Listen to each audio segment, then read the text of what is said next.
Hey everybody, it's GoblinX, and welcome back to some more Magic Arena, and today we're going to be playing another Premier Draft of Wilds of Eldraine. Without further ado, let's just get into the Pack 1, Pick 1. We've got a tough cookie here, that is what I'm going to take.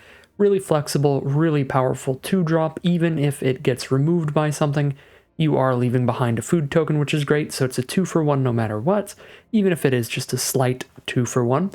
And if it sticks around, you get to start beating your opponent down with your food tokens as 4/4s, which is very, very good. So, big fan of the Tough Cookie. I also like the Princess Takes Flight quite a bit. That is the main card in contention here. There are a lot of ways to make this card work well. One of them is to bargain it away, to sacrifice it before Chapter 3 triggers, so you permanently exile whatever you're targeting. But you can also pick it up with Stockpiling Celebrant, one of the better white commons in the format that'll let you pick it up and recast it again later. So you do have to draft around the Princess Takes Flight a little bit to get it going, but it is really powerful if you can do that. Pack 1, Pick 2 now. We have Hamlet Glutton here to follow up the Tough Cookie. I could go really deep on food and just start with Knight of the Sweet's Revenge, but I think this is something you only take when you've already gotten quite a bit of food at the ready. I think we're pretty safe to just take a Hamlet Glutton alongside Tough Cookie. It's an excellent, excellent card that you want in every green deck in the format, and we are already starting on green with our Tough Cookie. We could also take Spellscorn Coven, which is quite solid value, even just in black. And those are definitely my favorites. The Glutton, the Spellscorn Coven for the top two. Number 3, there's a lot of pretty even stuff. Prism if we want to try to do some splashing. Feed the Cauldron for decent removal, but let's just grab Hamlet Glutton here. For Pick 3 now, we do have a Minstrosity, which should work pretty well if we go just the full-on food deck, going black-green here, trying to produce as many food tokens as possible to work with our Tough Cookie, as well as to bargain away for cards like Hamlet Glutton, so Minstrosity could be pretty fine. Yeah, I think I'm cool with that. There's also a Johann Stopgap, which is great interaction in blue. Boundary Lands Ranger can be a decent card selection engine. It's not exactly card draw because you have to discard to use it, but it still gets you out of flood in the late game, which is pretty good. And there's Tempting Apple, which is great in any aggressive decks because it just gets so much damage in, hitting them with their own creature and shooting them for another 3 later. So lots of solid options here, but I think Minstrosity makes the most sense with our first few picks. And for Pack 1, Pick 4, that's a Pick 4 3-blind mice? Well, I'm definitely going to take it. This is a lot of stats for the mana cost. For 3 mana, you will eventually have 3 1/1s on the board, and then give your whole board +1/+1 in Vigilance for a turn. So really nice for the mana cost by itself, but with other cards it can be even better. Since it is in white, the one way to really combo with it is a white common, a 2-mana enchantment that spits out a 2/2 Vigilant Knight token. If you can play that turn 2, and then 3 blind mice on turn 3, you can copy 2/2 Vigilant creatures instead of 1/1 mice, and make this card even better when it's already quite good up front, so very happy to take 3 blind mice. For Pick 5 now, there's a Witchstalker Frenzy for very efficient removal because of the amount of attacking you can be doing or you can be playing against, so I'm probably going to take that here. Although there's also Brave the Wilds for splashing around in green. I'm just going to take the Frenzy here.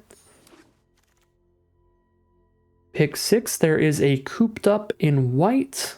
There is a Grand Ballguest in red for aggro stuff. And I don't know, like a Rat Out in black, but we're only 1 card deep there. I think we grab the Cooped Up to go with the 3 blind mice at this point. Leaning a little bit towards green-white, but we are still very early in the draft. Things can definitely change. I don't think we're going to be solidified into what we're doing until Pack 2, Pick 1 at the earliest, because we're probably going to be open to whatever kind of bomb we might open up in our second pack, with how many different colors of cards we've managed to take up till now in the first place. And there's nothing premium here. Lightblades is fine removal if you're a slower, more controlling deck. Not good removal for aggressive strategies. I've already got pretty great removal with 1 Cooped Up, 1 Frenzy, and a couple different colors. I think I'd rather just grab a Prism or a Grotto in case we do some splashy things, end up playing 3+ colors. Pick 8. Flick a Coin's really nice against the 1 toughness cards in the format, and always has the backup plan of shooting your opponent in the face and drawing a card, which is fine. I like Ginger Brute, basically only in decks with young hero rolls, and a lot of young hero rolls at that. But it is pretty nice in those. I think we're just on Flick a Coin. Pick 9. Basically nothing here. I'll just take the colorless card. Yeah, take the filler card. It cycles itself away. Well, some nice red aggro stuff. We're not that deep into food for Knight of Sweet's Revenge, so Spear Guard. Probably the best of these aggro dorks. Nothing much here. It's just, well, basically never going to be excited about playing Ground Seal, but if we get a deck with a ton of creatures and a lot of tokens, Gnawing Crescendo can be a finisher. We go really deep into red. Dragon Mantle can get extra damage going. Let's see what we get in pack 2. Well, I guess we're in black, because we have opened up now Virtue of Persistence, which, at worst, is a 2-mana sorcery to give something -3/-3 till end of turn and let you gain 2 life, which is already great. That's even if you never cast the insane enchantment side of this, which just starts reanimating the best creature from either graveyard onto your board every single turn. Virtue of Persistence is absolute insanity and definitely the pick there. So it could be white-black, red-black, or green-black mainly here.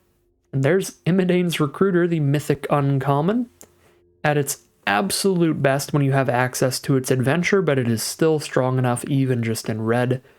Think we are definitely on Imidane's Recruiter here. Don't love this pack. There's nothing I'm really excited to play in red or black. Even in green, it's just like a Curse of the Werefox maybe. We go green-red, Ruby's fine. Yeah, I mean, we can play a Stab Wound, we can play a Back for Seconds. Guess we just scoop up a Stab Wound here, a little more removal out of black. Here's another pretty unexciting pack. I think I'll just take another Prophetic Prism. This looks like it makes the most sense, but that's a pick 5 Welcome to Sweet Tooth now. Probably supposed to take the Torch the Tower here.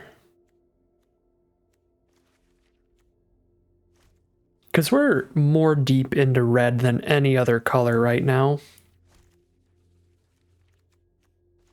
But Welcome to Sweet Tooth is an incredible card. It also works really well with Tough Cookie.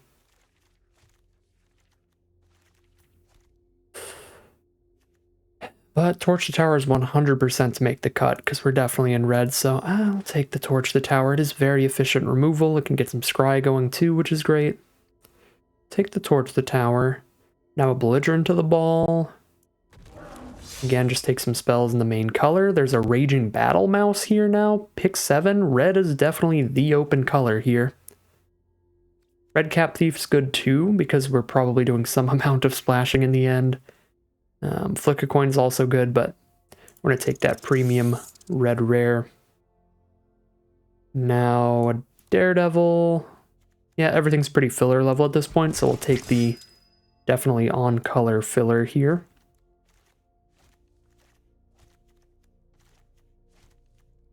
Let's see.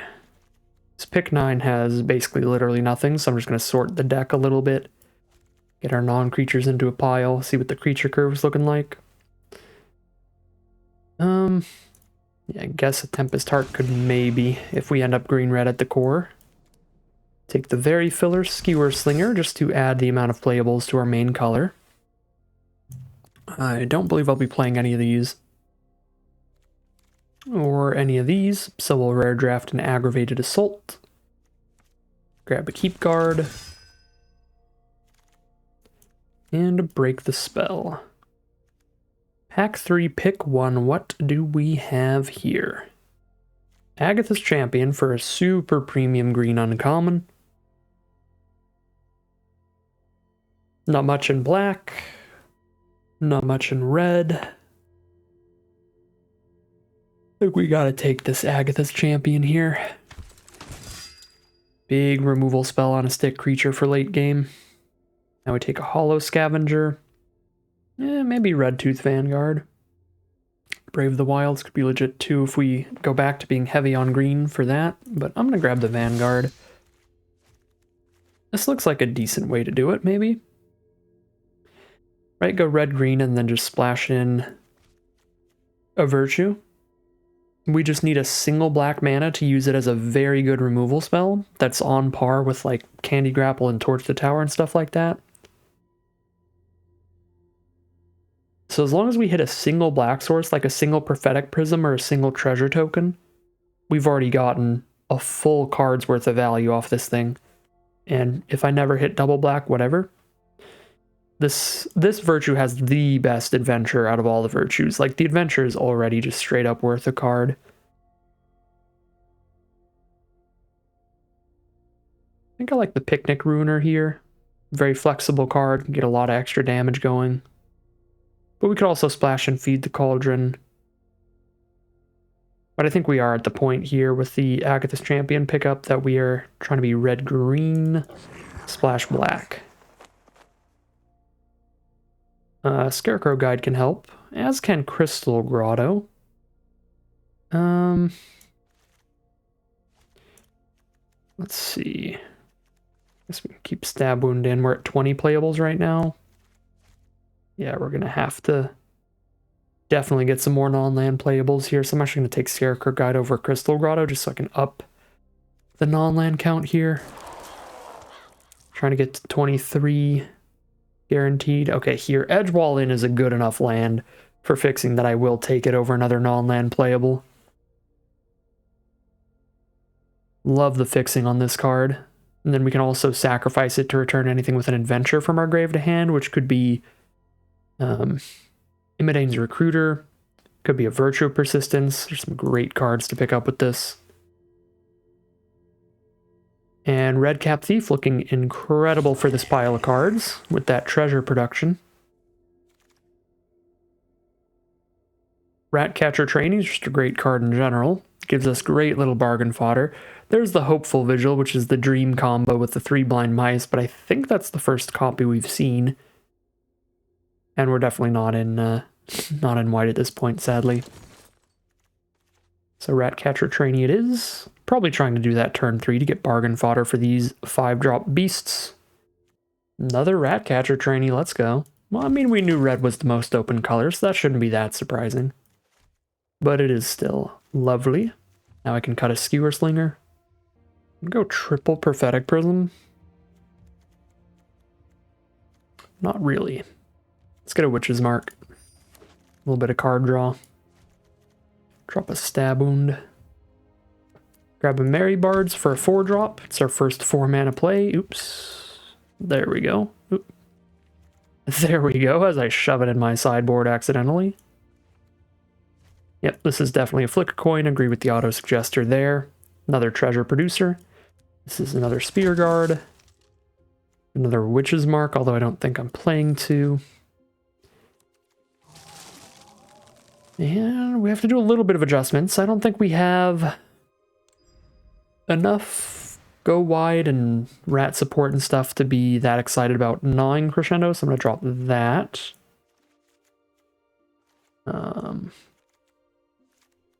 Don't know what else we're dropping yet. Probably a Dragon Mantle. I'm going to be heavier into red than everything else, but still not super heavy to where I've got a bunch of mana to go fire breathing with. I quite like the flicks for the treasures. Yeah, let's drop the Dragon Mantle. And 16 creatures here. We have 2 Prisms, 2 Flick a Coin, and a Redcap Thief.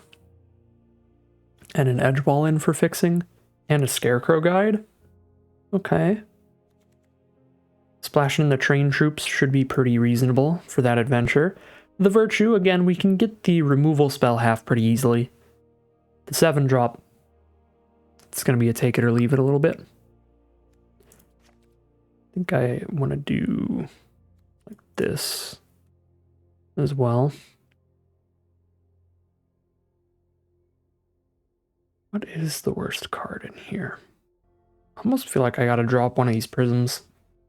Don't want to lower the creature count too much. I don't want to drop a land. Although I suppose I could. We have 2 5-drops and 1 4-drop. Everything else is 3 or less. We've got some good cycling going with double prism, double flick a coin, a witch's mark for card draw too. So we will see more cards on average in most games.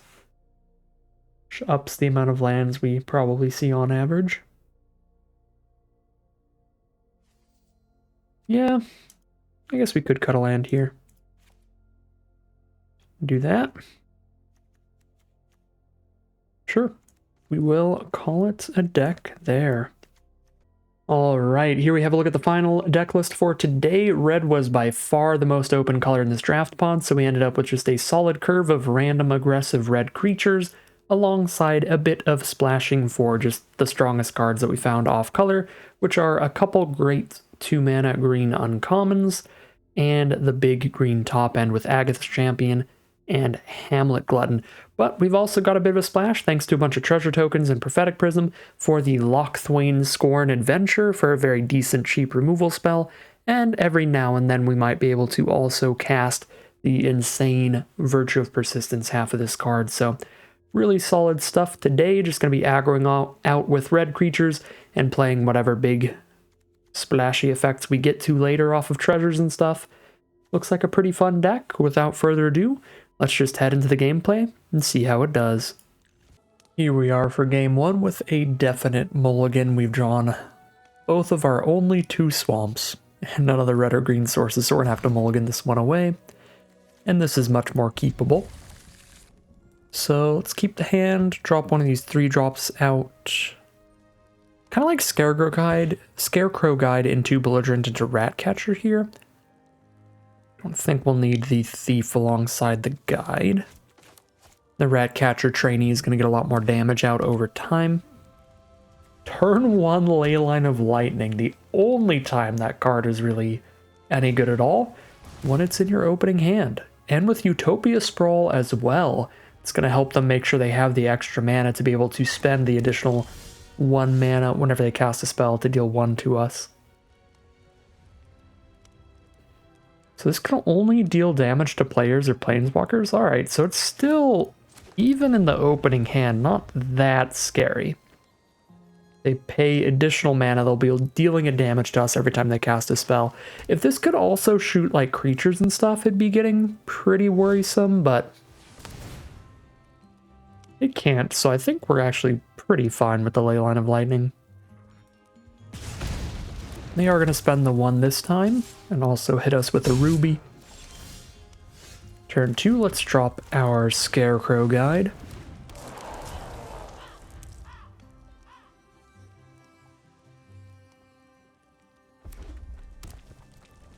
And they've got 4 mana up already thanks to that Utopia Sprawl, a 5th with Ruby if they need it. But they're just going to play a Red Tooth Genealogist, shoot us for 1, put a counter onto the Ruby. Ruby's now a 2-3, so they've got 2 2-3s on board to beat us down with. So I will be happy to get a 2-3 body out here. But we do miss the land drop. Yep, no land in the first 3 draws, rough, but it happens. We'll have to Prophetic Prism now, hoping to draw into a land. There we go. So we're playing off curve now. Had to basically skip that turn. Our opponent doesn't have that immensely aggressive of a board state, at least. They just have a couple 2-3 bodies. So we still have time to start deploying all of our hand, and if we can cast all these spells, I imagine we'll be winning this game. It's just a matter of, can we do it fast enough?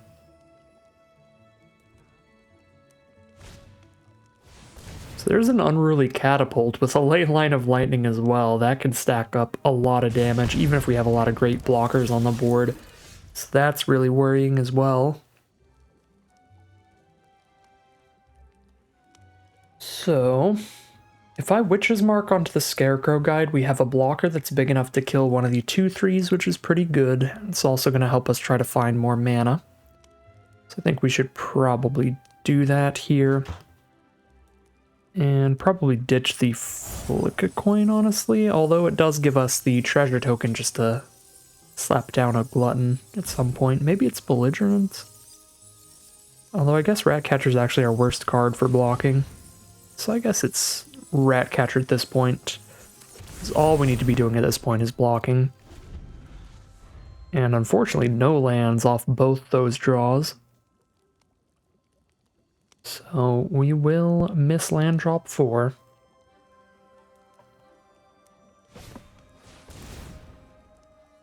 There's a Bestial Bloodline to buff the Red Tooth Genealogist. Get it around the Scarecrow Guide, so they hit us for 4 here. +1 with the Leyline, +1 with the Catapult, and we're getting really low really fast.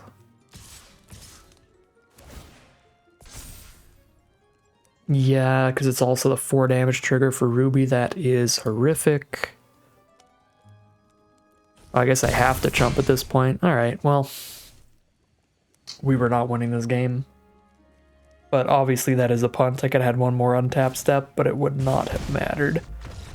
We could have untapped and no matter what we drew into, not had the mana up for Hamlet Glutton, so I just chump this turn, play another blocker to chump next turn and die on their next attack. Yeah, there's no cards in our deck that don't die on their next attack. Alright, well, I guess that Leyline of Lightning damage did stack up, but mainly we just missed lands and had to just play card draw on turn 2 and turn 3 instead of actually blocking, which just put us immensely behind on board. Pretty quick format, easy to fall behind, just get crushed if you aren't impacting the board in the early turns, and we could not with our draws, so 0-1 to start it off. Here we are for game 2 with a much better start guaranteed. We get to go turn 1 Spear Guard into turn 2 Tough Cookie no matter what. And then we have the 3rd mana at the ready for the Flick Coin. It's also with 3 colors with the Edge Wall in as well. And there we go with the Swamp. That is also 3 colors, and that's an untapped land to play on turn 3 if I want to play a 3 mana spell or ability. So I am loving that. Yep. No mulligans this time around, just started off with an incredible hand. Just the Gatekeeper to slow down the Tough Cookie, but that gives us another very nice 2-drop to play this turn so I can get my tap land out of the way. And it makes it so we have 2 food tokens off of this card no matter what. I'm going to get the second green for Hamlet Glutton if we draw into that, and if we need the second black for our Virtue of Persistence, we can get that off of our Flick a Coin treasure token, or our Redcap Thief treasure token. So, could beat them down with a food token here, but I think I'm just jamming out the creatures we have in hand right now.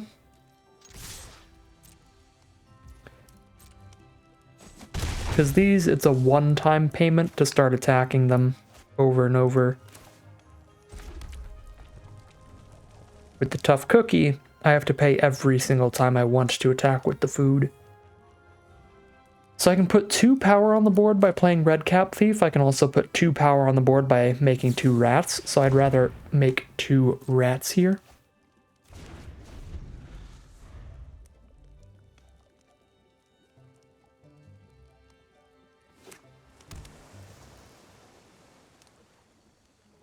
Gets around any counterspell pretty well, gets around single target removal well.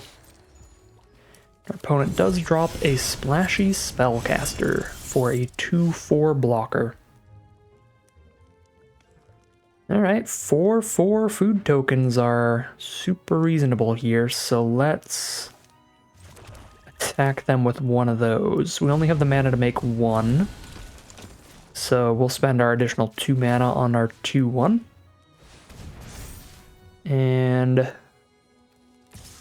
we can send all these in and they can kill the Spear Guard, but then we'll still have just as many creatures attacking next turn anyway. So they kill a rat instead to reduce the amount of attackers.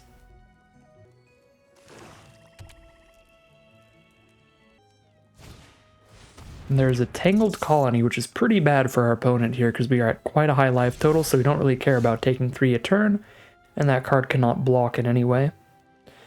They are down to 8. On board, if I activate 2 food tokens, they're dead, but we don't know what instant they could have here. I think that's still a threatening enough amount of damage to just go for it and see what they have to survive, because even if they have something pretty decent to survive, this is going to put them very low on life. On board, they block a single food token and take like 10 damage.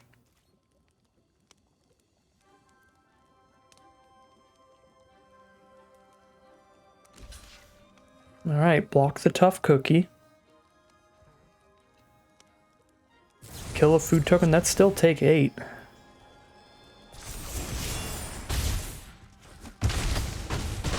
And it is still 8 damage. We are now 1-1 heading into game number 3. Here we are on the play for game number 3. Basically a mulligan to 6 already, but I think that's fine. We go Spear Guard into Edgewell on green for the Vanguard, and just curve out these pretty aggressive creatures. If I ever find a treasure token or a black source, we've got a great cheap black removal spell. And if we find 2, we have a massive finisher later as well. So let's poke for 1, get our green source, and pass.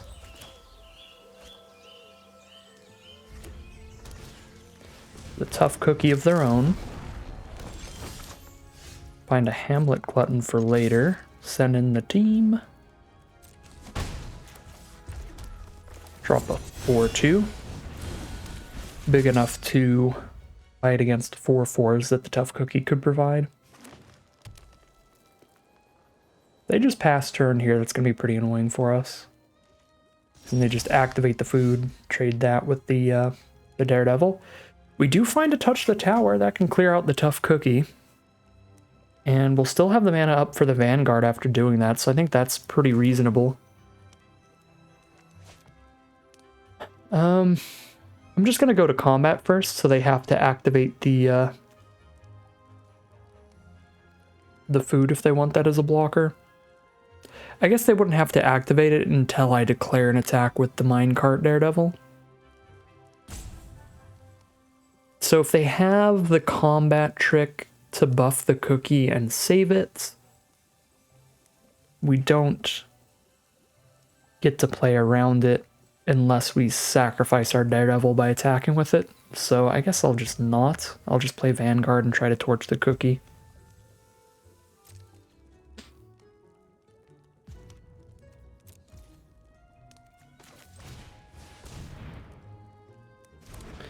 I guess I should at least wait till maybe their end step, get them to tap out of more of their mana. If they have like a good 4-drop creature or something, they just do that instead here.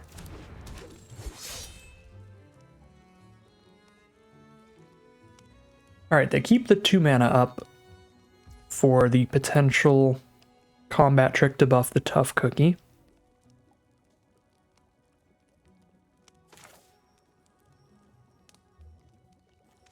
Now I could exile the Vanguard too, which would be exiling that before it can get any graveyard recursion, which is exciting.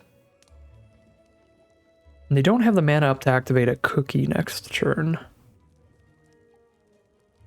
Still think I need to try to kill the tough cookie though, it's just really threatening to be 2 blockers basically. Alright, there's the royal treatment. Played around that as best as I could for now, unless I wanted to just hold on to Torch forever. Now we send these in. Vanguard for Daredevil. Decent for our opponent. We don't have any bargain fodder, so I'm going to send Spearguard in as well. Let's just send in the whole team. Alright, they're just going to trade the Daredevil off into the Vanguard.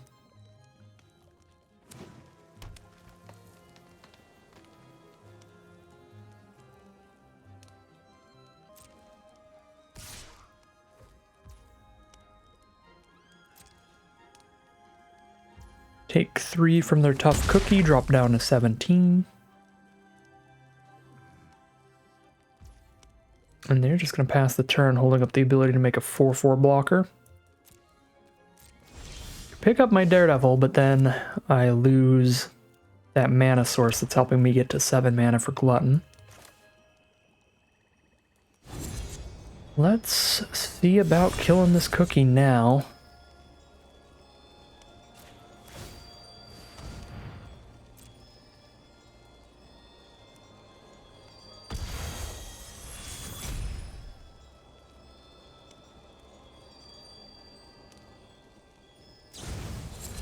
Second combat trick it is. And they still have the mana up to activate the food. That is horrific. We have to just pass now.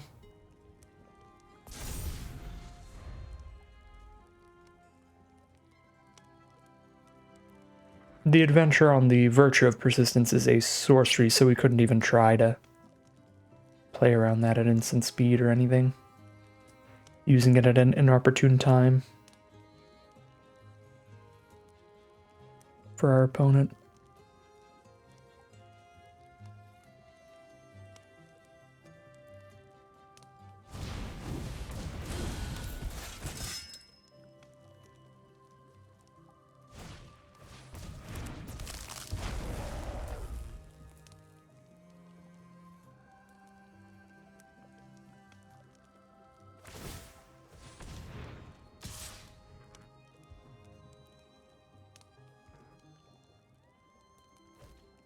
Well, that doesn't work how our opponent wants it to, because we do have the haste blocker. So we can take that trade and now we can get the Glutton down cheaper, but I also just drew the mana to cast the Glutton naturally at this point, so, you know, awkward. Still good, I think, to get rid of the Ginger Brute.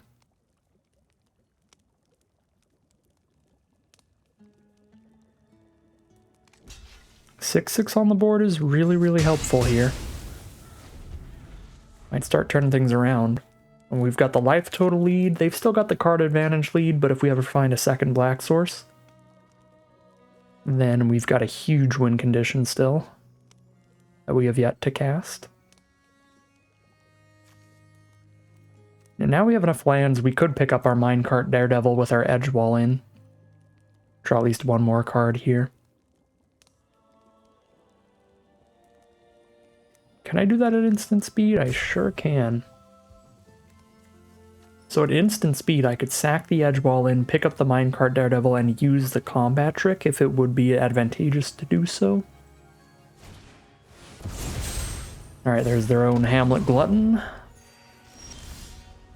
So I could attack mine into theirs, and the only way they kill mine is with a double block, in which case I'd kill both their creatures. I think that's good. Oof. The very secret onboard trick, but still an onboard trick. All this was public information. They could have figured it out, but there were a lot of pieces to that. So that feels pretty great for me. Trade my Minecart Daredevil's adventure into their Hamlet Glutton. Keep my own Glutton around. There's the Ferocious Werefox. And a Utopia Sprawl, which could be fixing for them if they have a splash here. But just going to be a second red source for our opponent. Picnic Ruiner off the top. I do not hate that. I think, honestly, I'd like to do that and play the Scarecrow Guide for Virtue of Persistence next turn. It's 3 counters, right? Yeah, so we make this a 3/3 to attack and Werefox and make that a 7/7. Boom. And then we play the Scarecrow Guide so I can cast Virtue next turn. I'd have to top deck a land, but it can be any basic land, and we can do it.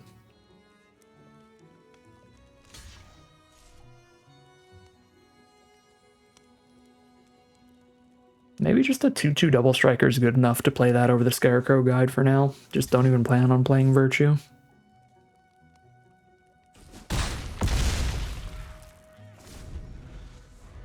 Our opponent is now down to 3 life. Ooh, welcome to Sweet Tooth, another premium uncommon to go with that tough cookie. Really, really nice combination of cards there. And they do get to pick up the Red Tooth Vanguard as well, but they are still down to 7. Or sorry, down to 3, and I have a 7 power Trampler, I think is what I was trying to say. There's the 7th land, which is beautiful. So they're at 3 life. 7 power with Trample. 1, 2, 3, 4, 5, 6, 7 toughness. So they block my 3/3 with a 1/1. And then 1, 2, 3, 4, 5, 6 toughness on the Glutton. I mean, Glutton's going to clear out a lot of their board. I think we're going to just cast Virtue of Persistence.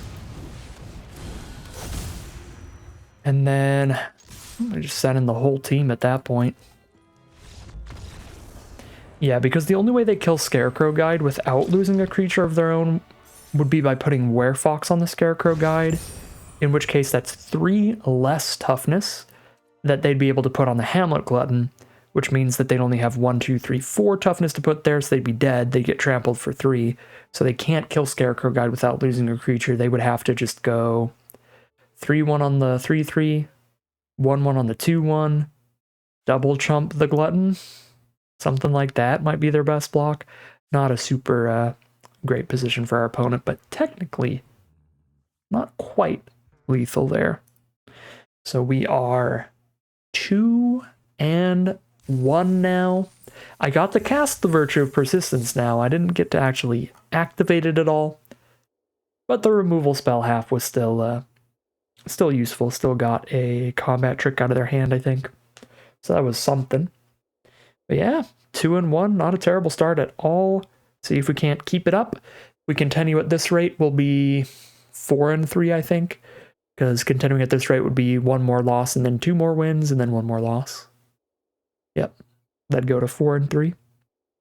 So yeah, we stick at this pace or better, it'll be a pretty decent run. Here we are now for game 4 with the mono red hand. Very interesting one, but I am going to keep it. Bunch of powerful spells and the 1 treasure token for our first off-color card. And that card is going to be an Agatha's Champion, which is another very powerful spell. We find the green source as well, which is beautiful. I don't really want to play Picnic Ruiner turn 2, but I don't love playing Battle Mouse turn 2 either, because it's pretty weak against Rat Out, which they could have because they are on black. They do not have the Rat Out yet. And the other thing about the Battle Mouse is we're not really getting any value off of its celebration trigger for now. I think that's okay. Wow, we just naturally drawn to all the colors here. Very cute, very cute. Not bad at all. Do I want to just flick a coin at the tabby and get that thing out of the way? Gives me a treasure token for champion later. And then I can maybe double spell like next turn or something. That's probably fine. The cat looks a little annoying here.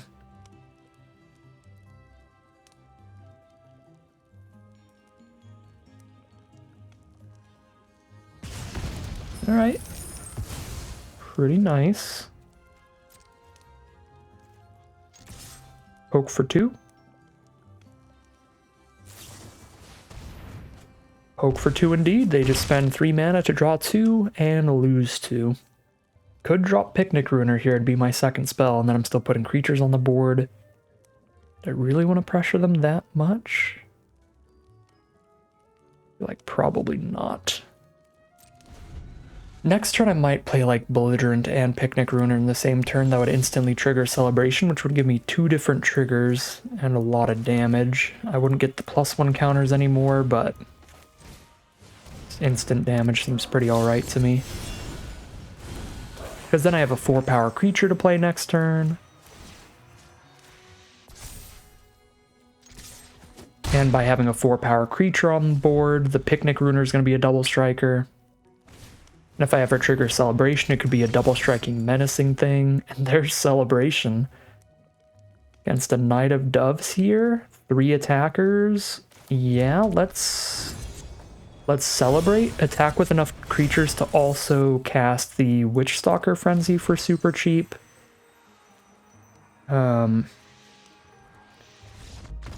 Oh, I think I can even lethal here, because we can stack it up in a way to where we use Belligerent to make Picnic Ruiner a 3-power Menace double strike, and then we can use Battle Mouse to make Belligerent a 4-power creature, and since it's a 4-power creature, yeah, this will have the double strike, so 6, 7, 8, 9, 10, 11, 12. Yeah, we could lethal there with the Witchstalker Frenzy to clear the Knight of Doves. Okay. Alright, yeah, that's pretty insane. Battle Mouse plus Belligerent to the ball. Kind of ridiculous. So that is going to push us all the way up to 3-1 now. Only 1 win away from the break-even point where I'll be perfectly happy. But if we can keep getting a few more wins, that would be phenomenal. Maybe even get in the money today. See how it goes as we head into round number 5. And here we are for game 5. Another mono-colored hand, but we've got that Prophetic Prism to drop turn 3 when I'm not doing anything else anyway.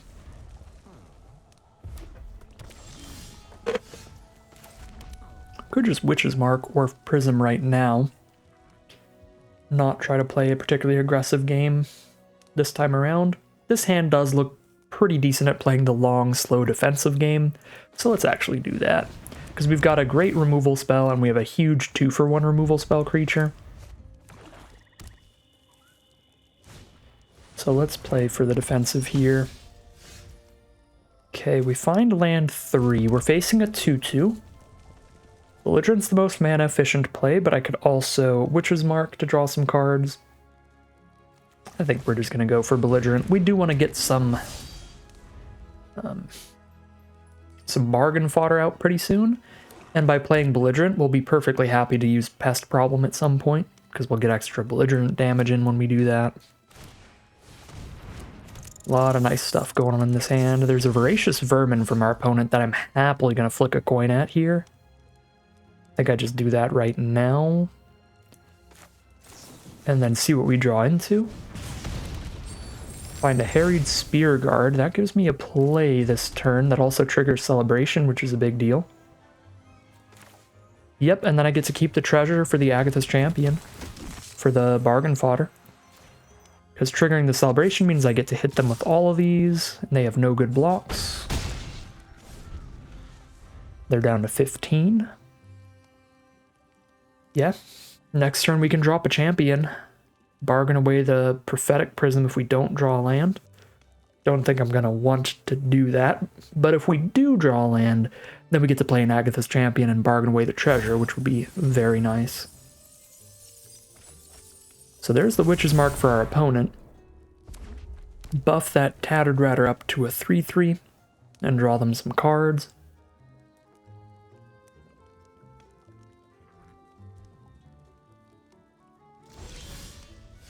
And we do not draw another land. So if I want to clear the Tattered Ratter out of the way with Agatha's Champion, then I have to sack Prophetic Prism. And that does not seem worth it to me. I will be attacking with 2 creatures, so I can Witchstalker's Frenzy for only 2 mana if I want to do that. But I could also just get a Celebration trigger and make Belligerent have Menace, and still get damage in for the turn, so I think that's pretty reasonable. Let's just play Redcap Thief here. I think that triggers Celebration by itself and gives me another treasure to use.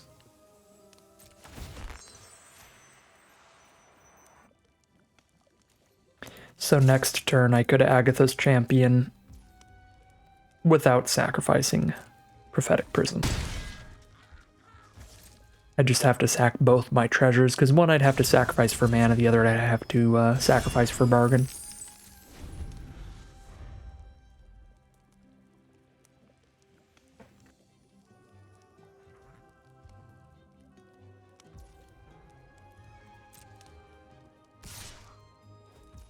Hoping that our opponent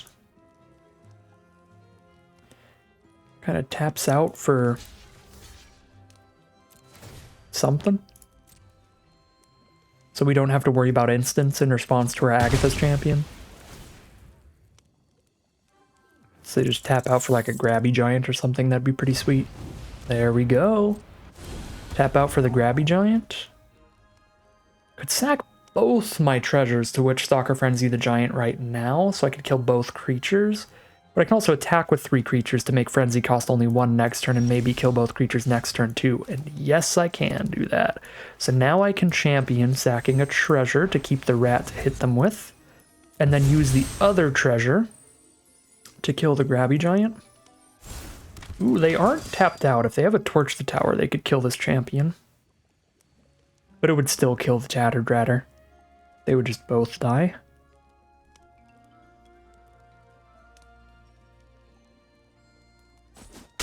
Alright. Tattered Ratter's gone. Attack with 3 creatures and Witchstalker Frenzy for 1 mana.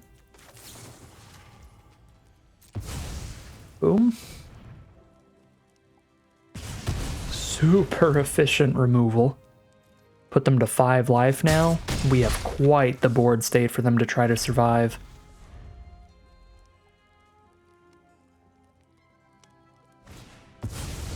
Oh no, the Spectre of Mortality one-sided board wipe bomb rare. Disgusting.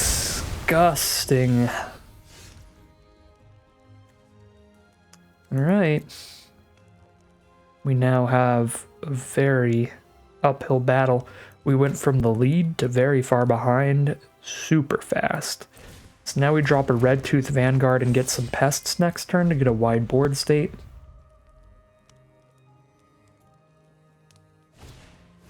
Yeah, this card is insane. There's a Red Cap Thief now. 2 mana up. That is it for now. No attacks. Let's get our rat tokens. Find an edge wall in. It's interesting. I think we're just discarding it to draw 2.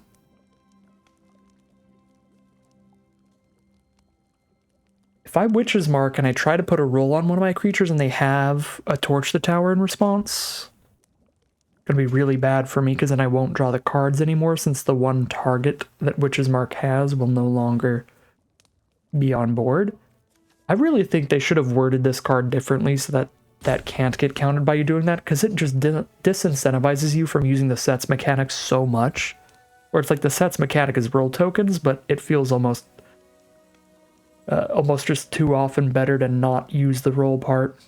They should have made it discard a card if you do target player draws 2 cards, because then it would have 2 targets, so one of the targets not being legal anymore wouldn't stop the spell from resolving.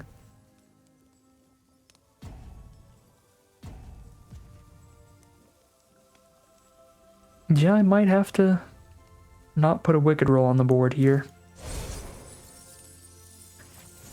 Yeah, I'll play around an instant because they've got an instant. So playing around Torch the Tower here. Find a Raging Battle Mouse Tough Cookie. Ooh, quite the collection of cards here. Oh, I can't actually play them both in one turn because Tough Cookie would be my 3rd spell cast this turn.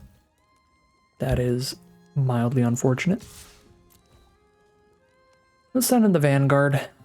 See if it makes any trades.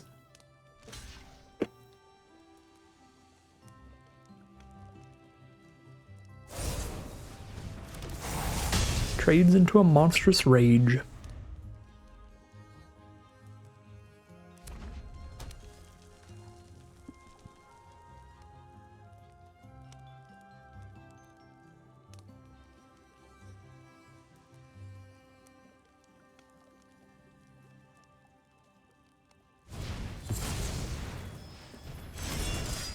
Oh, Imadane's Recruiter.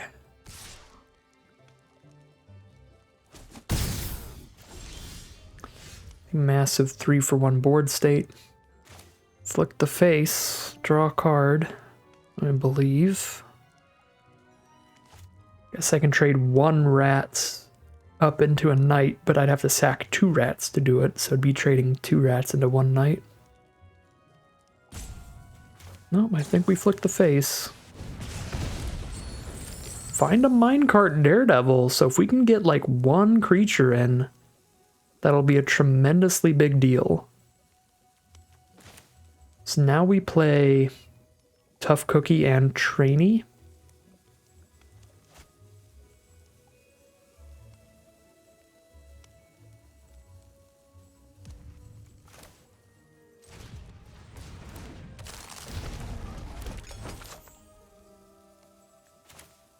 Yeah, next turn we're just trying to get one creature in. Basically.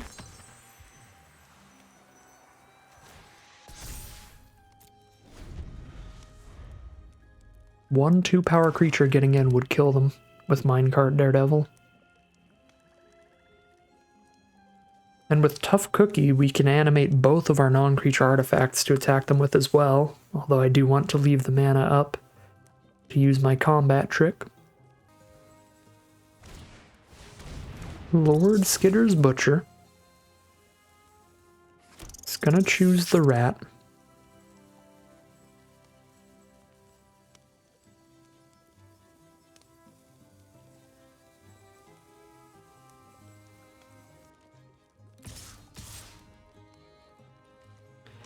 Send in the Vigilant Knights.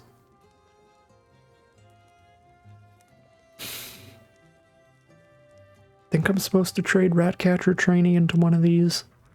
Maybe even the Battle Mouse at this point? Probably just the Ratcatcher. If I go for an Alpha Strike with Daredevil, though, we don't even know that Battle Mouse is actually going to trade. Might just Trump attack. This is like a guaranteed it's going to trade off into a thing. We can start sending in 4/4s to clear out the 3/3s, 3/4s, and 2/3s. I think this is reasonable. Because we just don't know that we're triggering Celebration again.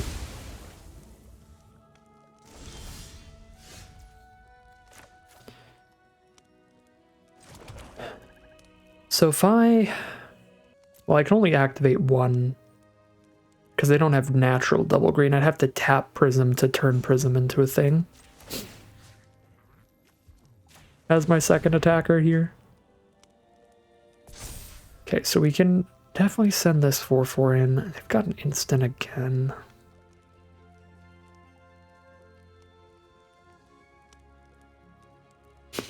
The only way Daredevil would surprise kill them with our current board state is if they don't block Tough Cookie.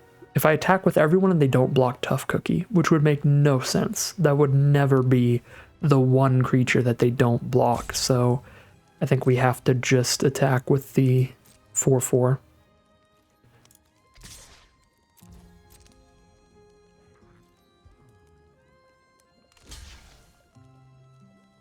Kill the 3/4 with it.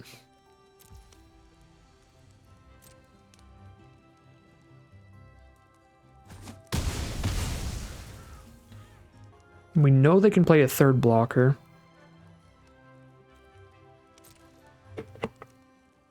Pretty sure I'm holding on to Daredevil as a trick still.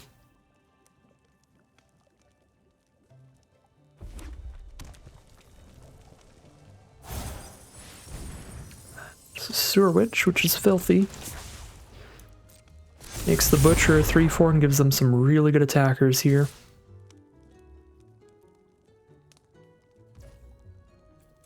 Take my 2 damage.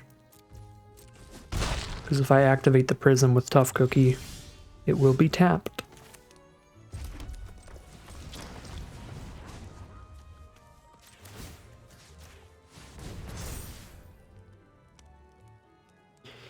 Just block with 2 3/4s again. Yeah, they just block everybody except for one rat here, and then... Yeah, we just trade a Prophetic Prism into a 3/4 now, and then don't get in with anybody else. If I attack with the whole team, then they block and kill Tough Cookie 100%, which means maybe I get a rat in for 3 damage, but that is not lethal either.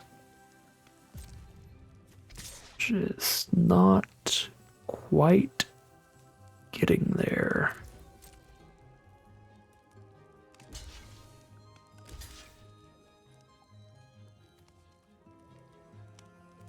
Probably just kill the one without a Wicked roll.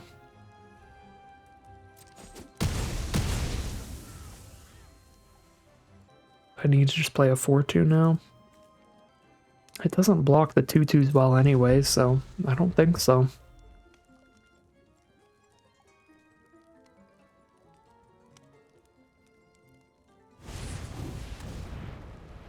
Hello, Imidane's Recruiter.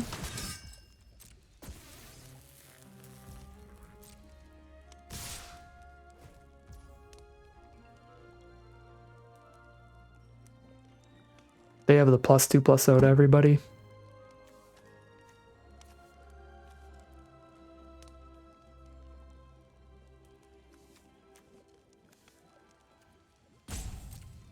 Yes, they do. I can't do anything about it.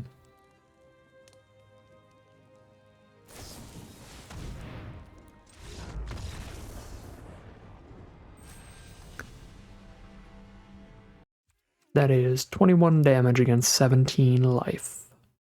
4 and 2.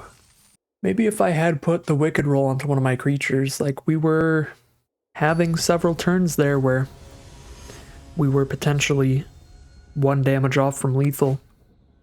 But I wanted to play around the Torch the Tower, Candy Grapple possibility of getting like 3 for 1 there, because I'd have to discard a card, Witch's Mark would do nothing, and my creature would die. So that was the biggest place where things could have went differently. If we had gotten a Wicked Roll, we would have just won the game. It's 1 more damage. But the risk was very, very high because of how bad it would have been for us if they did have Torch the Tower, Candy Grapple. So just a massive bummer the way that this card is worded, that can happen to you. This is a definite keep. We've got the Prophetic Prism for the Imitating's Recruiter, so we can get the full Grave Titan level stats out of it. Being way too busted for an uncommon.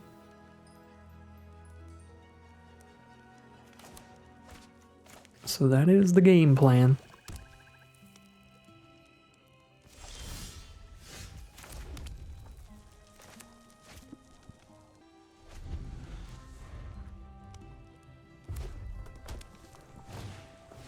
There's a Barrow Naughty, turn 2 from our opponent.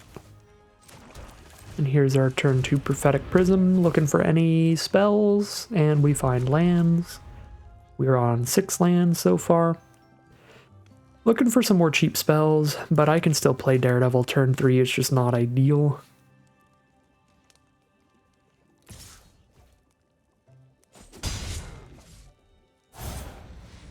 There's an Embereth Veteran to go with the Barrow Naughty, which shows off why Minecart Daredevil is so not ideal.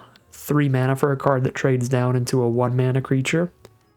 It's not a good deal at all. That is still the best thing we can play this turn. So we'll be jamming it out.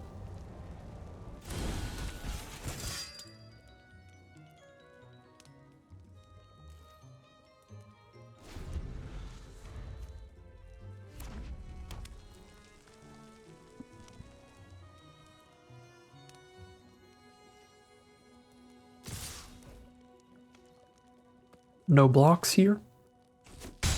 Go down to 16. There's an Unruly Catapult, which does not do a ton in red-black.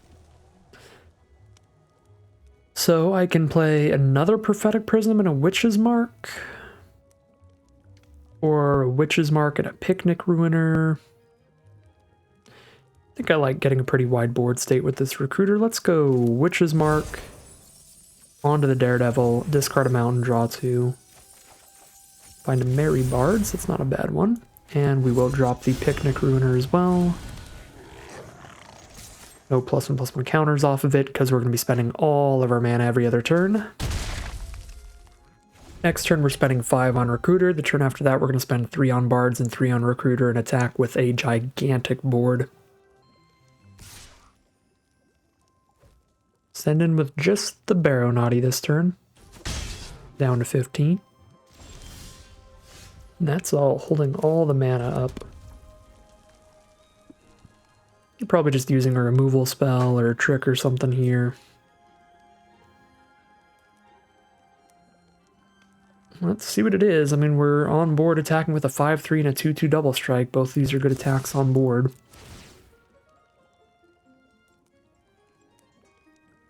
They can like Candy Grapple one of them. Torch the Tower one of them. Frantic Firebolt, they could do that as well. So Firebolt, the Picnic Ruiner, probably take the 5 or chump block it. They take the 5 down to 10. Getting dangerously low with potential Recruiter shenanigans coming up. Now I can play Belligerent and Recruiter in the same turn, and that's even better than the Merry Bards, because this is going to give something Menace that turn. So we will have 2 permanents enter the battlefield.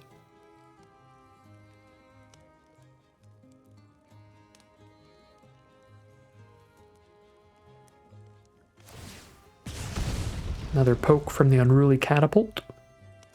Puts us to 13. They are on their 4th mana now.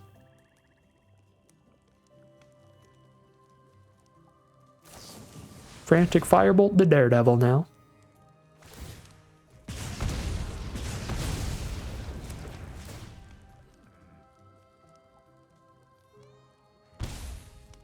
They're down to 9 from the Wicked Roll hitting them. And they still attack with that Baronati here. So we are going to get lots of damage in on our next attack.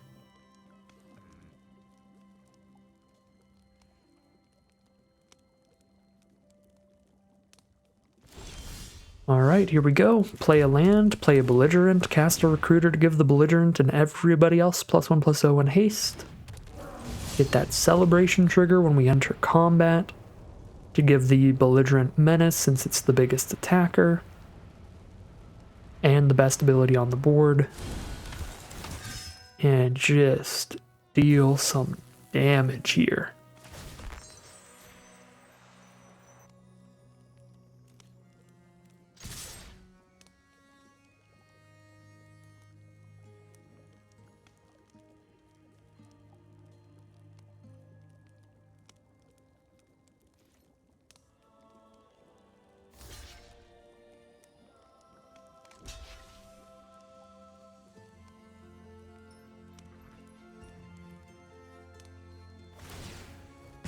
Ping us with the catapult, but it looks like 8 damage is getting through. That will put them down to 1 here.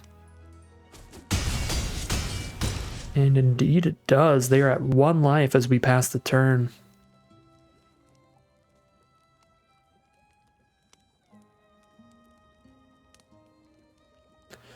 Love these little Wind Waker style cauldrons they have on this board. So beautiful.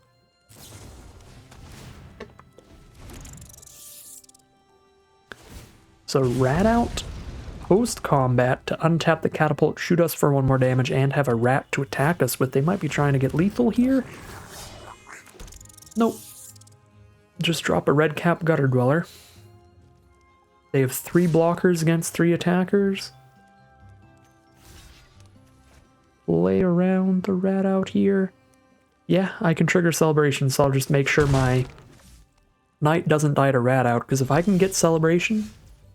Oh wow, now they're really dead. I was going to say, if I can get Celebration to where we give somebody Menace this turn, then a Menace attacker and 2 others is too much for 3 blockers to block. So we'll try to do that here. But now I also have a removal spell, so it's going to be a Menace attacker and 2 others against 2 blockers, which is really, really lethal.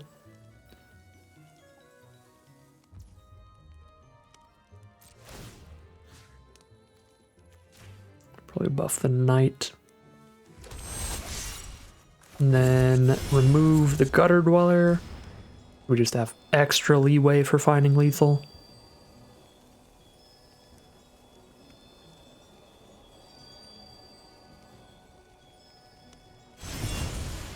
Alright, should be super difficult for them to survive this swing.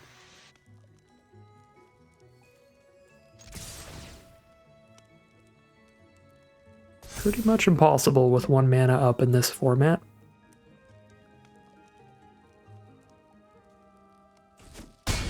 Yep.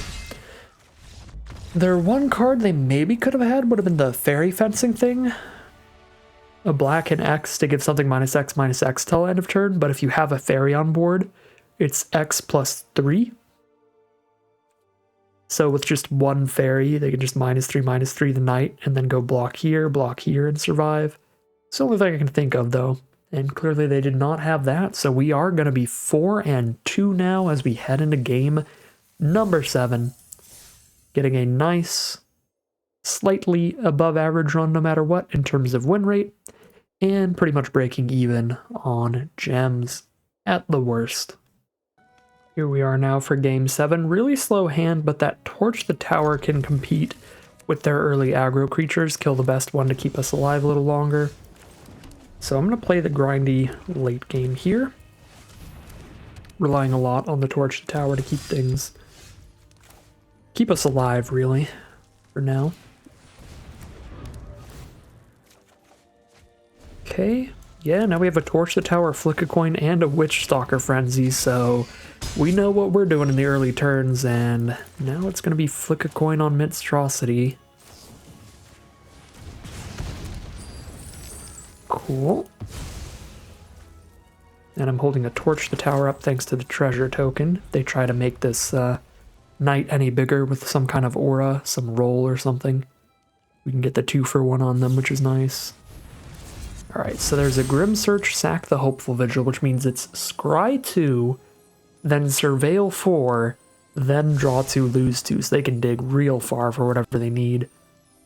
Luckily, one of the cards they want was in the top 2, so they just dig basically 5 cards deep total at this point. So I imagine they're going to keep one of the other cards in the top 4 as well. Yep. Keep those exact 2. Focus for 2, and that is it for now.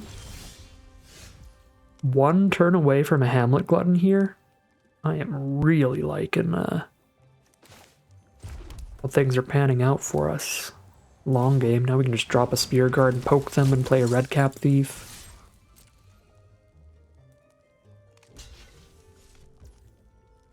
Okay. I'm not gonna lie. I kind of forgot about their knight having vigilance. Got a little bit of a brain mush moment there. But it wouldn't have been that bad if they blocked. We would have gotten a rat to bargain with instead of having to bargain a treasure token. Alright, Stab Wound basically just kills Redcap Thief, because if they didn't play Stab Wound, I would just take 2 from the knight anyway. If it was a different removal spell, right? So because it's Stab Wound, they don't have to attack with the knight, but I still take the exact same amount of damage as if they would have just candy grabbled Redcap Thief there anyway. So I think we're pretty okay with that. Ooh, a Virtue of Persistence with a Prism and double treasure. Oh my god, that's so sick. That is so sick. I don't even know if I want to try to shoot the knight, so they could bargain away or sack it to something. And then my Virtue would get countered. Do I just slam down a Virtue of Persistence here against black-white? Not a ton of enchantment removal in the color pair. Probably still save it for last, because realistically right now all I would get is like a 1-3 or a 3-1. So I could still just play it later, but it is very exciting for later. Yeah, and I'll still be able to play it relatively easily, even without double treasure, so make it take a little longer to cast it, but we'll cast this as one of our later threats. Try to exhaust all their cards off of trading up into Hamlet Gluttons and stuff instead for now.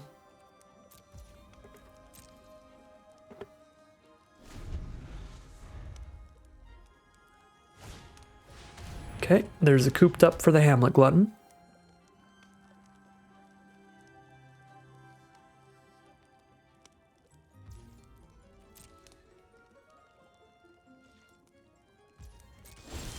Basically hit us for 2 with the knight again. The whole Stab Wound thing going on. Mary Bard's up the Spear Guard, I think is reasonable.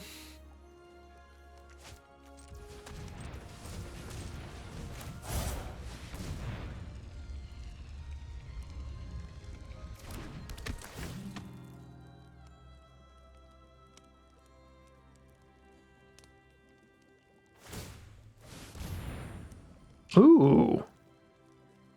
Tap out. For the cooped up here. Okay, well then I will kill the knight. because now we know they don't have mana to do anything with it to stop Virtue Persistence on the stack.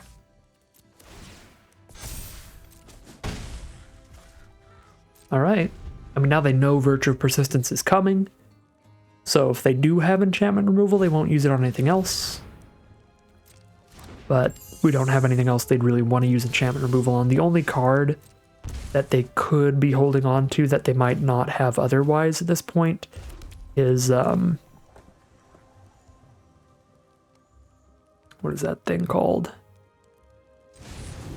The 5 mana removal spell. It destroys a creature or enchantment in black. And that's what they could have here that they'd be holding on to now that they might not have. Alright, if they trigger Celebration, and maybe even if they don't, I'll Torch the Tower, sacking this young hero roll to kill the Twin Veil Guide if they try to hit us with it. Okay, there's Candy Grapple for the Spear Guard. Alright, if they do that, I would have to Torch now. Or I won't have the Bargain Fodder, so let's do it now.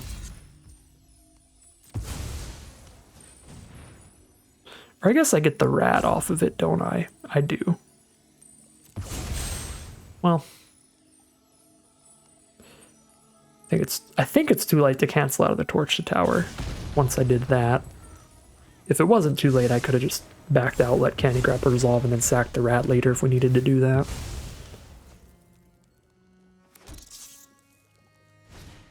Okay, Hopeful Vigil's fine.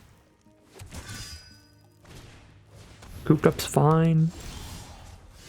Let us pick up the 3/1 that makes a food, I think. Because I'm a little scared of Stab Wound. It's one of the bigger creatures. Red Tooth Vanguard and Witch Stalker Frenzy is the hand. So we are passing. Until I can attack with these 3/1s. That's a lot of cooped ups over there. Alright. Vanguard's cooped up too. And Monstrosity's exiled, so I can't get it back from the grave. Could frenzy the Monstrosity. But also just frenzy the Knight and then still get back a 1/1 here. A 1/3 over there. I guess at 13 life with a Stab Wound on my board might weirdly be worth frenzying this Monstrosity. I guess I'm gonna do it. To make sure I can just pick that up again and get more food and just 100% rely on Virtue.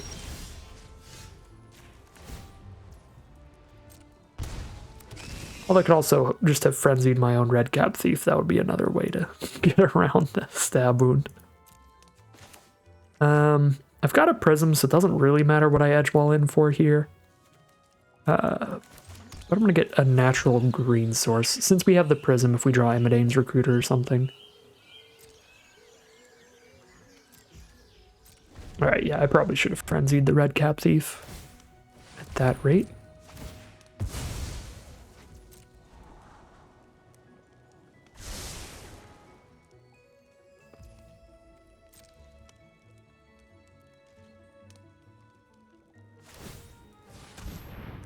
Exile the Vanguard.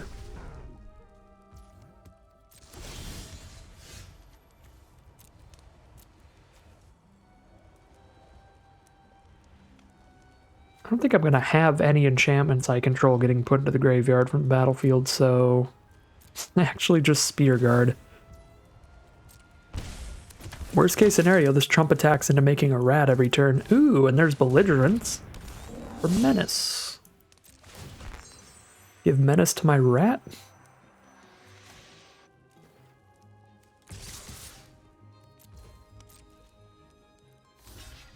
Cool. Kill the Spear Guard, I get a new rat. Next turn I pick up the Spear Guard, attack in with it, get a rat. We've hit them down to 4, but they have a food. There's a Knightly Valor for their vigilant creature. Make it a 4/4, get another knight. Which I'm not really worried about, because if they attack, I sack the stab wound thing. Which is pretty good for me. Spear guard again. Okay, find a land.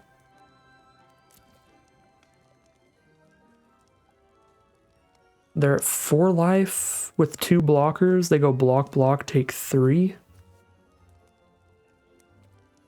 Okay.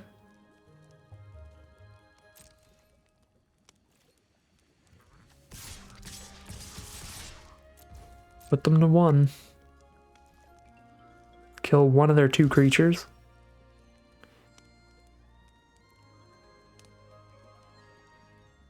Or we don't put them to 1, they have a food still. But we do kill one of the 2 creatures.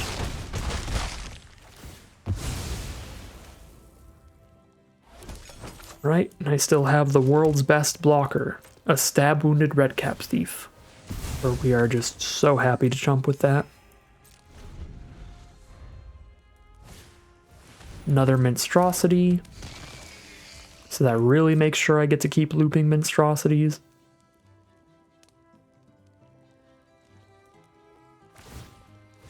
Exile a Marybards. And step, I'm going to sack one of these foods. Belligerent to the ball.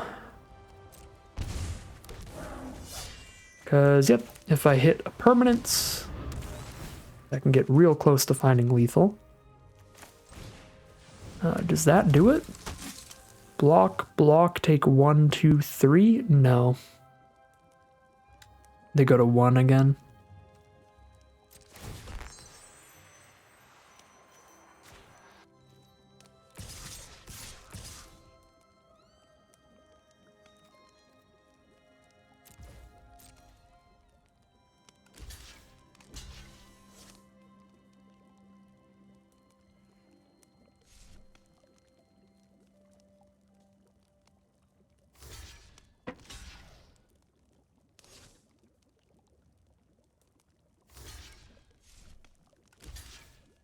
Block together, I'm gonna not kill Monstrosity then.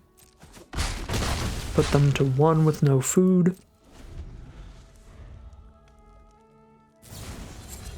Gumdrop Poisoner. Oh, what a draw. Oh my god.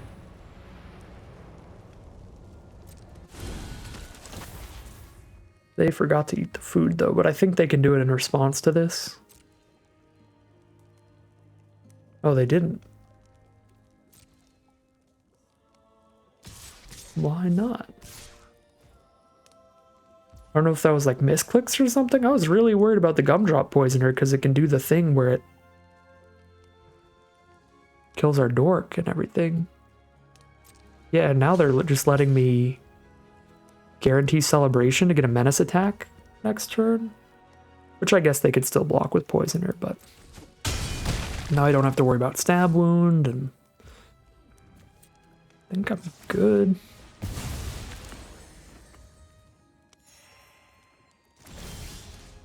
Yeah, I'm not sure what that whole Gumdrop Poisoner thing was about. That was a little weird.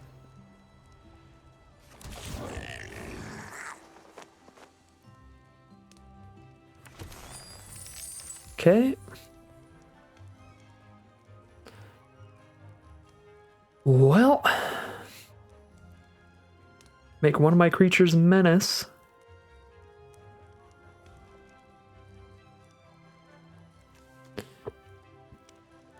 If I make Belligerent a 4-power menace creature, they can double block it and take 3, but they gain 3, gain 6. I think I just make a Spear Guard menace at this point.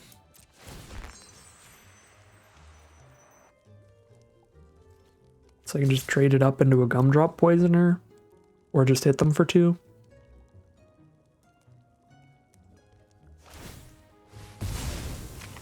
Looks like just hit them for 2. Yep.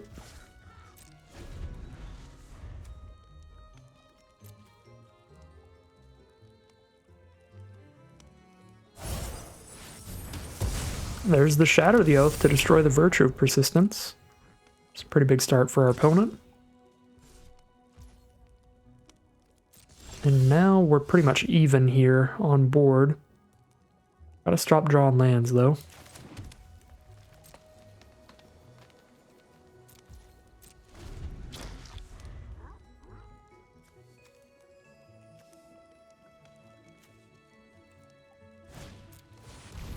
Stockpiling Celebrant.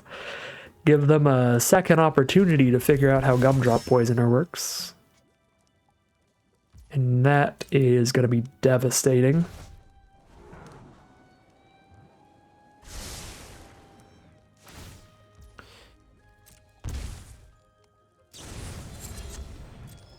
Make the food. And they do not cast the Gumdrop Poisoner. Very smart. This time around. Oh, I can return Virtue with Edgewall in? I probably should have noticed that last turn, but noticing it now is still probably good enough. That's pretty stupid that I can do that.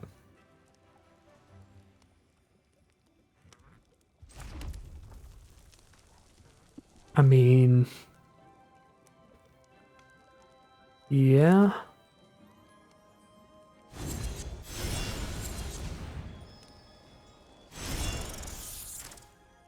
Pick it up during their end step, and then use the small part to kill the Gumdrop Poisoner.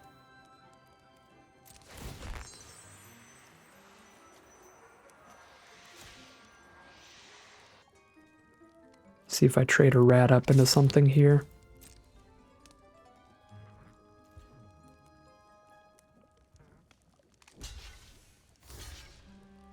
Here, let's trade the rat up into the Celebrant.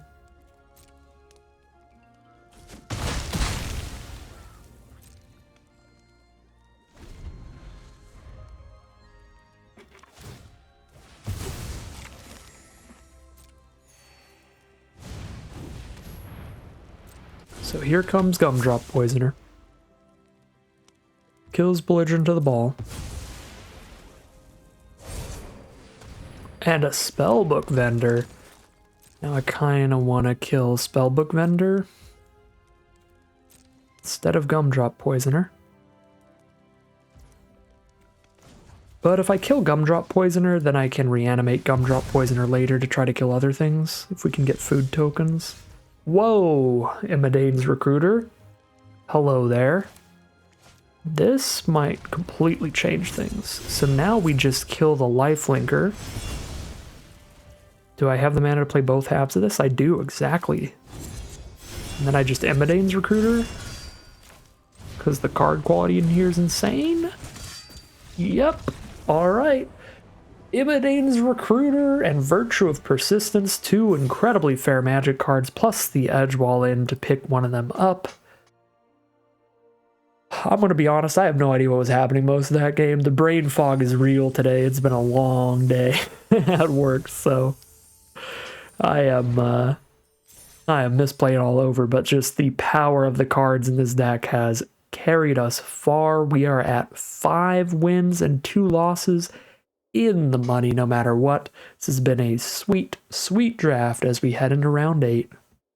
Here we are for round 8.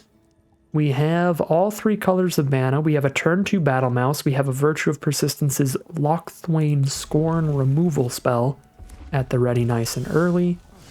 And of course we have seen how that is a crushing win condition late game. If we find a prism or a treasure or anything like that later. So let's start things off. Drew into the Vanguard with a potential roll token in hand. So I think I'm actually starting with the Vanguard, seeing if I can trade that off into one of their early creatures, since I can get it back later.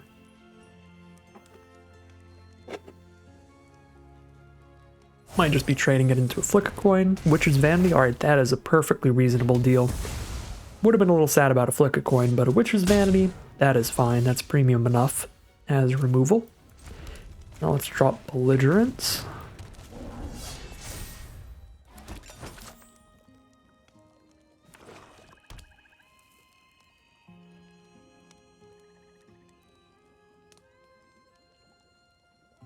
they play any creature here and they have full celebration for the Grand Ball Guest, but instead they just candy grapple my 3/3. Pass turn. Okay, let's...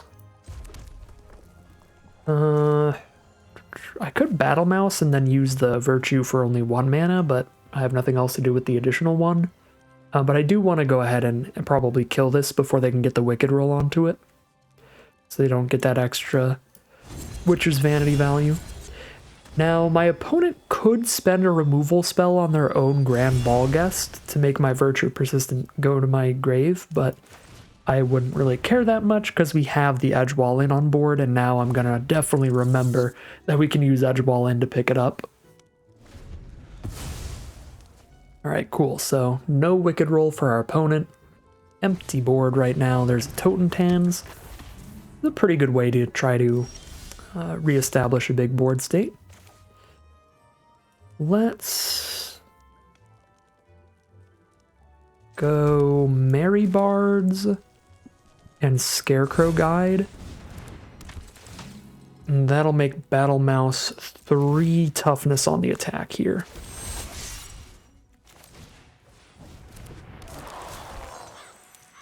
Without putting our Picnic Ruiner at risk to dying to a rat out. Should be very bad. Alright. So if I tried to just Picnic Ruiner the Battle Mouse, then they could, like, rat out the Battle Mouse, kill my Battle Mouse and my Picnic Ruiner. So I like this a little better, going wide instead of tall for now. But next turn I'll probably spread out the Stolen Goodies, because if you're targeting multiple of your creatures, they'd have to kill all the creatures you're targeting to counter your adventure creature from your hand. Oof, we are 1 treasure token away from a Virtue of Persistence, or just 1 land, because we have the Scarecrow Guide too, so that is wild. So Battle Mouse will attack as a 4/3, which already trades into the Totentans, so let's just make sure everything has at least 4 power, and then I think I'm cool with it. Although I don't think I'm actually attacking with Scarecrow Guide. I think I'm just putting a counter on it so it can't die to a top deck to flick a coin or rat out or something. So let's go 1 counter on Bards.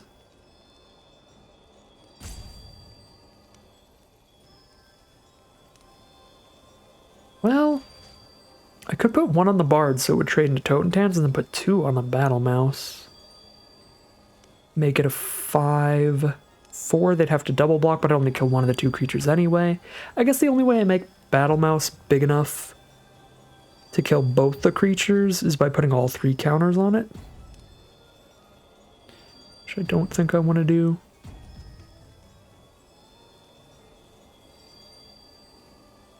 Sure, so let's just do like 2 there, 1 there.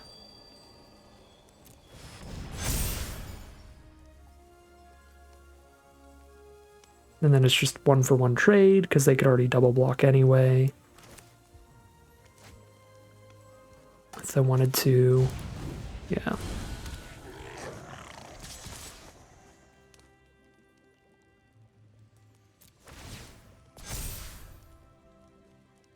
So probably Battle Mouse for Totentans here, and hit for 5. That is the case.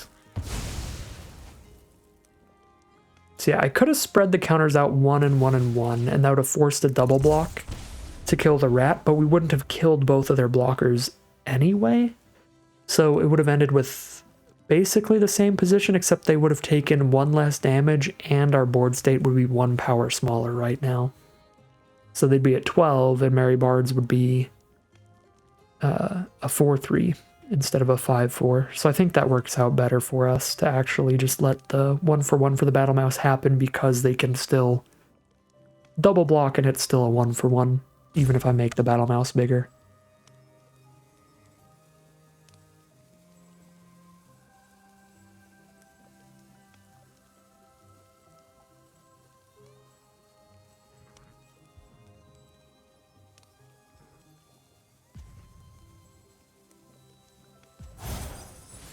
Twisted Fealty to borrow the Merry Bards. We'll see if they can sacrifice it to something. That'd be super gross, but they only have 1 mana up, so I imagine probably not.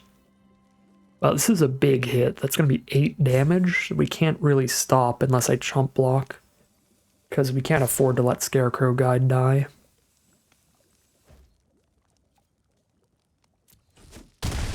So we're down to 8.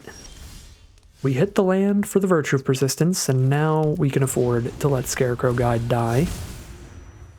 I mean, they're honestly just dead on board, so why wouldn't I just... They don't have the mana for the food? Okay, I guess our opponent just left themselves dead on board. Maybe just forgot about Picnic Ruiner's Double Strike or something. But even then, they left themselves down to 1 on board. Just a very aggressive, very bold play from our opponent. We are now going to be 6-2, 1 win away from a 7-win run, and 1 game away from being done with the draft, no matter what. This is going to be our final battle, our final boss, win or lose. We're going to have a great amount of gems and packs out of this event, but maybe get a full 7-win trophy run with this deck. Let's see if we can't round it out with a victory in the end. Here we are for the final game of Magic for today, the final boss, win or lose, and we've got a pretty solid hand to start it off. I'm not going to say it's excellent, but it is certainly not terrible. We have a Torch the Tower for their first good threat, a Scarecrow Guide to hit our double green for the Glutton later in the game. We are just looking for some nice mid-range plays, some 3-drops and 4-drops off the top. So we'll see how it all pans out for us, see how we draw, and see what our opponent's doing in the final battle here. Our opponent is a black deck, and our first draw is pretty awkward. Hit the 1-mana 1/1 haste on turn 2. Yeah, I think we just draw or drop the Scarecrow Guide here. Play our 2-mana play instead of our 1-mana play this turn. We are playing against a blue-black deck, and there's a Minstrosity for our opponent. The Spear Guard is pretty decent against that, but so is Torch the Tower. I think because we have 2 very, very good bargain cards, I would rather just trade Spear Guard into that if I can, so I leave behind my Rat token for my Agatha's Champion or Hamlet Glutton later. So let's just drop the Spear Guard and try to get this thing to block and trade into Minstrosity, and now we want to find another thing to bargain, because I want to shoot the Ice Rot Sentry for 3 with Torch the Tower, ideally.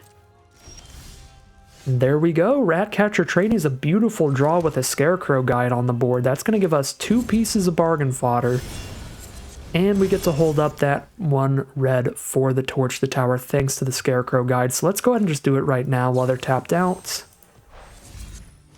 To clear out this Sentry and scry 1, trying to scry into our 5th land, because if we hit a 5th land, we're in a beautiful spot. Prophetic Prism's not a bad draw, and it's not a terrible draw, but a land would be enough better than I'm going to scry it to the bottom here. The one big reason to want to keep the Prophetic Prism on top is that if they kill the Scarecrow Guide, it's going to make sure we still have excellent mana. But if they kill the Scarecrow Guide, we can still Agatha's Champion after that. And we've got like 7 forests in here to find at some point. Not true, we have 5. 5 green sources, 7 red sources left in there. We do miss on the land still, but Daredevil is not a bad draw, because it can buff the Spear Guard up to enough to trade into Minstrosity still. If I still want to trade that off, I mean, just play a trainee.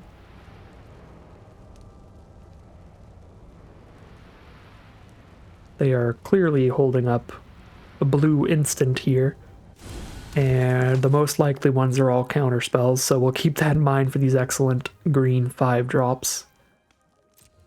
I think we're just passing from here, because I don't really think attacking in and ride the railsing to kill a Minstrosity is that good, even if they don't have a counterspell. And obviously if they do, we might just get the Daredevil countered and lose a Spear Guard or a Rat without even killing Minstrosity. So I'm cool to just end the turn here.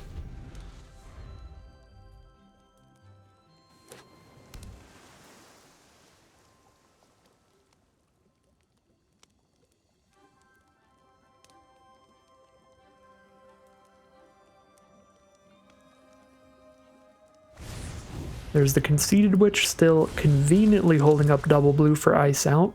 They can cast it for double blue because they can bargain away the Wicked roll on their board.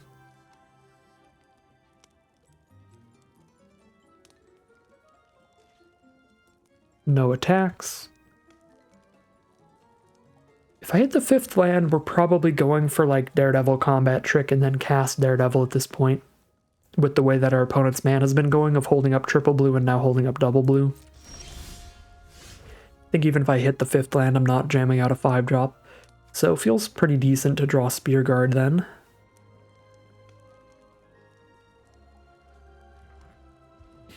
Yeah, because that gives me something else to do while playing the Ride the Rails trick.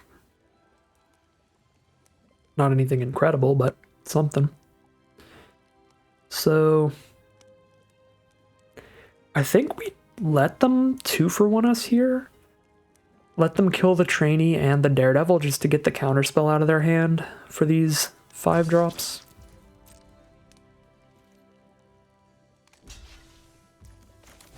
Alright, so here we grab the Ice Out of their hand. They kill Trainee and Daredevil. But then they can't counter Glutton or Champion without another counterspell. Or it's not a counterspell. Which, even if it's not a counterspell, this is our best play because we don't have 5 mana for these anyway. Alright. It could still be a counterspell. And they just really want to play it safe against big stuff. But there they go, tapped out. Perfect turn to draw land 5, come on.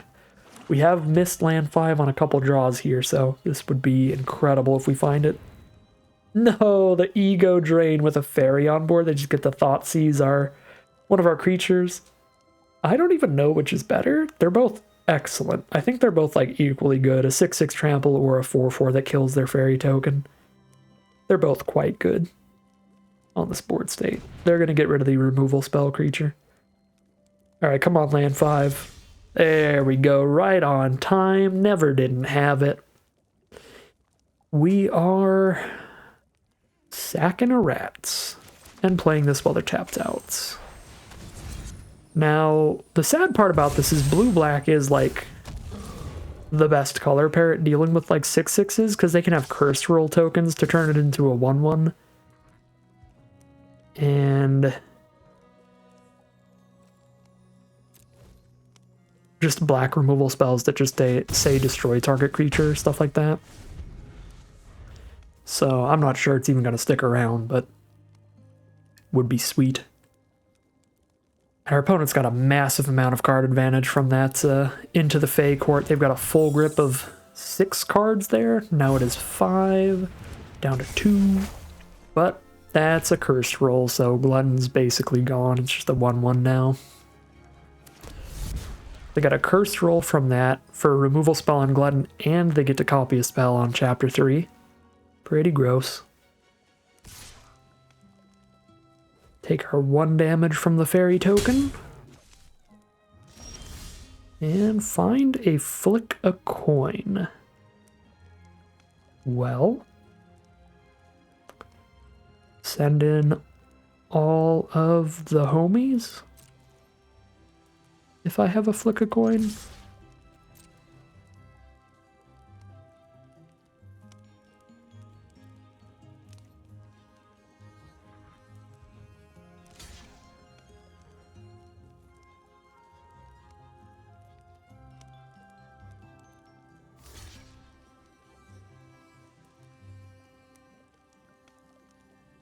And then we try to kill the Barrow Naughty before it kills the Ratcatcher Trainee.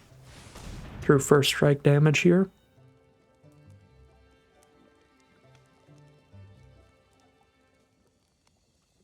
Now they have the counter spell. The fairy counter spell would be the one they could afford here. Spell Stutter, counter unless I pay 4 right now. They could have a combat trick too, but it is the Spell Stutter. Pretty bad for me.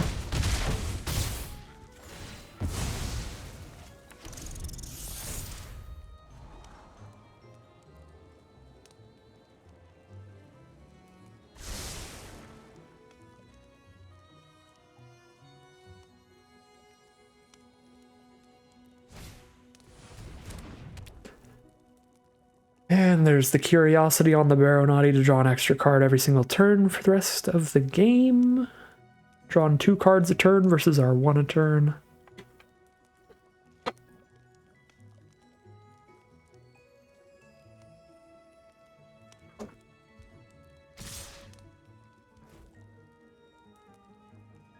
That really closes it out. That really closes it out. Card advantage wise. We have to just draw some really nasty stuff. Like Imidane's Recruiter and hope they don't have more counterspells in hand or something.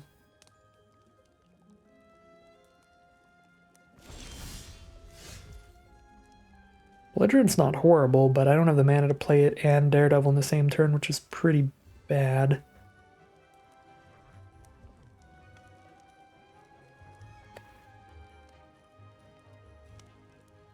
They're holding 5 mana up with a mana sink on board of Baronati, so they have some instance of some kind.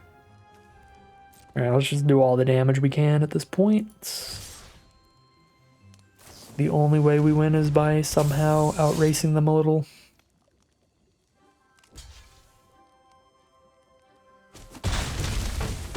We are just going to fall further and further behind in terms of the cards that we're drawing versus the cards they're drawing.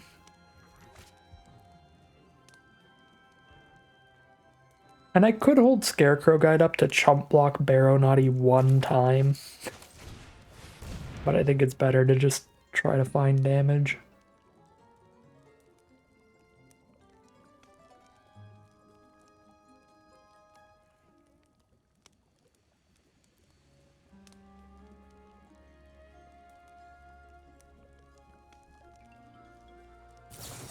Yep, why not at this point?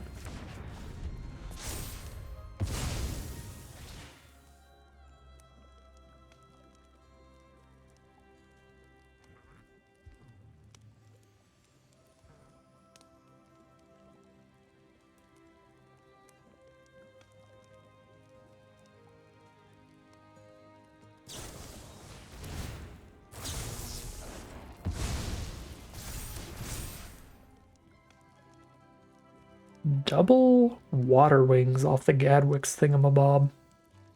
Just for massive flying damage. I mean, that just kills us, right? No, 2 damage off. If they play 2 fairies, we're just dead to Obira now. But we only have 4 power on the board after all this nonsense, so... And plus they gained 4 from Baronati, because the lifelink. Oh, 1 more fairy? Virtue of Persistence. Ooh! Get a taste of our own medicine here, but it was completely inconsequential to how this game played out. That is a super